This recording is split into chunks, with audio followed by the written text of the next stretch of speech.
No genocide was so documented as it happened. No genocide was so confessed to as it happened. Israeli leaders told the world that they saw the Palestinian people as the enemy, as human animals. They told the world they'd wipe Gaza from the face of the earth and build what they called a city of tents. They told the world they would cut off the essentials of life. All of this was confessed to from day one. Normally, when a state commits a terrible crime, they go to great lengths to cover it up, and yet in this case, the opposite happened. And we may ask ourselves, why?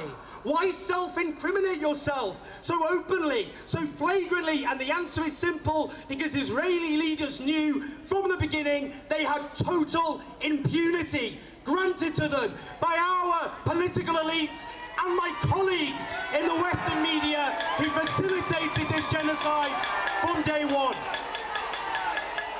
Israeli leaders knew that they could exterminate and obliterate with abandon. They knew they could destroy hospitals, schools, they could murder frightened children, and they could bury screaming babies in rubble. They could torture, they could rape, and they could starve an entire people and get away with it, and my goodness, were they correct.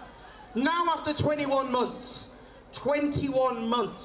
of daily genocidal depravity, as images of emaciated Palestinians become impossible to suppress, a pandemic of hand-wringing has broken out amongst my colleagues in the Western media and in the corridors of power. But it is not driven by any desire to save the Palestinian people from the apocalyptic ruin imposed upon them by the West. It is driven by a desperation to save reputations and indeed to preserve the freedom of the politicians who armed and facilitated this genocide, because mark my words, one day they will be hauled before the courts, and one day they will be sent to prison for war crimes and complicity in genocide.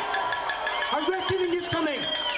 A reckoning is coming. In October 2023, I wrote a column with these following words. I wrote, as the calamity of Israel's onslaught against Gaza becomes apparent, those who cheered it on will panic about reputational damage and plead their earlier ignorance. Do not let them get away with it this time. And friends, we're not going to let them get away with it, because a reckoning is coming. A reckoning is coming.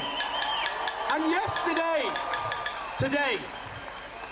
today the architects of genocide have turned the world on its head.